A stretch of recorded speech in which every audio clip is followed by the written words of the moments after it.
The case for electric trucks is almost impossible to make. The size and cost of the batteries required, the massive charging infrastructure needed to support them, the ridiculous length of time to do that charging, all of these factors make them prohibitively expensive and woefully impractical compared to simple, reliable diesel trucks. Trucks which can refuel in minutes rather than hours, and have ranges that far exceed their battery-powered rivals, and all without any of the electric hassle and for a fraction of the cost. Tesla has the luxury of being able to play around with electric trucks because it has its passenger car business to bring in the bucks. But as Nikola has found out, without that range of products, making a pure electric truck business work is virtually impossible. You can add Nikola to the ever-growing list of EV companies that have entered bankruptcy, including van maker Canoo and car maker Fisker, which has the unfortunate distinction of having gone broke twice. Welcome back to MGUY, British engineer and lawyer, now Sydney-based YouTuber. If you enjoy this video, please drop a like and let me know what you think by leaving a comment. And if you want to keep informed about all the EV and net zero insanity that we're suffering at the moment, click that subscribe button down below so you don't miss out on any future videos. The Guardian bravely reports the story through floods of tears. Troubled electric vehicle maker Nikola files for bankruptcy protection. After becoming embroiled in scandal, formerly hot startup and Wall Street star had said it would likely run out of cash. Troubled electric vehicle maker Nikola has filed for Chapter 11 bankruptcy protection months after saying that it would likely run out of cash early this year. Nikola was a hot startup and rising star on Wall Street before becoming enmeshed in a scandal, and its founder was convicted in 2022 for misleading investors about the Arizona company's technology.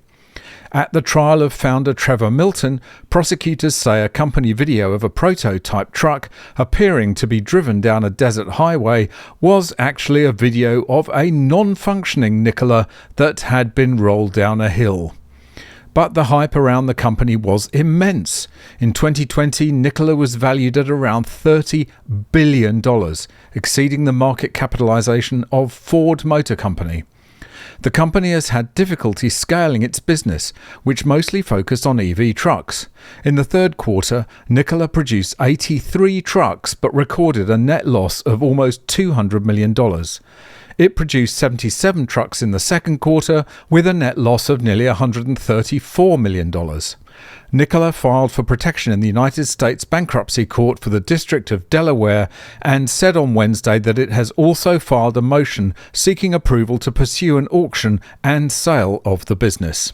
And given the amount of taxpayer dollars that are literally thrown at any net zero enterprise at the moment, it's little wonder that these kind of companies are ripe for fraud. In December 2023, Milton was sentenced to 4 years in prison after being convicted of exaggerating claims about his company's production of zero-emission 18-wheel trucks, leading to sizable losses for investors.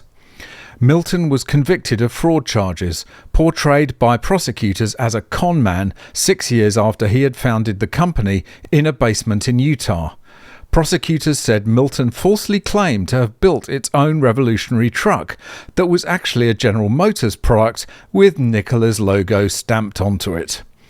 Called as a government witness, Nikola's CEO testified that Milton was prone to exaggeration when pitching his venture to investors. Well, that's the understatement of the week right there.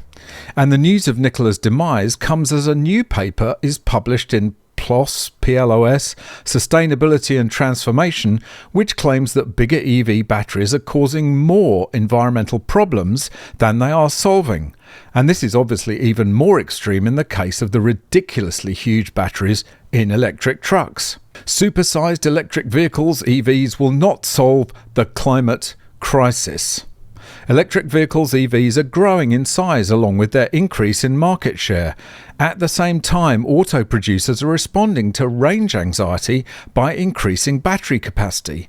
The mean weight of the lithium-ion batteries in the most common vehicles sold in 2023 were 68% heavier than the models sold 5 years earlier. Larger size EVs with greater range require heavier lithium-ion batteries with more energy-intensive inputs and greater lifetime carbon emissions. Consumer messaging glosses over the energy and environmental impacts of increasingly larger EVs with heavier batteries. Government subsidies and tax incentives should be better aligned to account for greenhouse gas emissions over the vehicle life cycle. Well, if you watch this channel, we know all that already, don't we? Add this to the fact, also disclosed this week, that the particulates emitted from EV brakes and tyres are worse for human health than the emissions from diesel engines. Modern combustion engines, as I've said many times before, are phenomenally efficient and clean, even diesels, compared with just a few years ago. But we're expected to chuck a century of research and development in the bin and instead dig up the entire planet to make batteries which are actually worse for the environment. It's insane. Again, from the teary-eyed Guardian. Brake pad dust can be more toxic than exhaust emissions, study says. Research shows move to electric vehicles may not be enough to enable pollution from cars to be eradicated. Microscopic particles emitted from brake pads can be more toxic than those emitted in diesel vehicle exhaust, a study has found. This research shows that even with a move to electric vehicles, pollution from cars may not be able to be eradicated. The researchers found that a higher concentration of copper in some commonly used brake pads was associated with increased harmful effects on sensitive cells from people's lungs as a result of particles being breathed in. Exposure to pollution generated by cars, vans and lorries has been previously linked to an increased risk of lung and heart disease. While past attention has mainly concentrated on exhaust emissions, particles are also released into the air from tyre, road and brake pad wear. These emissions are largely unregulated by legislation, and the study found that these non-exhaust pollution sources are now responsible for the majority of vehicle particulate matter emissions in the UK and parts of Europe, with brake dust the main contributor among them. Dr. James Parkin from the University of Southampton and lead author of the study, published in the journal Particle and Fibre Toxicology, said, "People generally associate pollution from cars as being from exhaust pipes and think of electric vehicles as having zero emissions.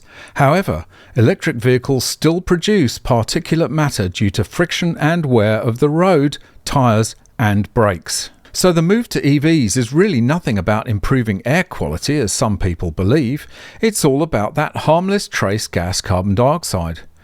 If we weren't so obsessed with reducing that, none of this madness would be necessary. Nothing short of a new ice age in the next decade would stop that obsession, I regret to say. Then they'd all be pleading with us to burn more coal to keep the global warming going a bit longer. But Nikola is just the latest casualty in the war of fantasy against reality. The fantasy that electric trucks were a genuine, serious alternative to diesel, as opposed to the reality of massive cost and insurmountable inconvenience. Fortunately, it's reality that always wins out in the end.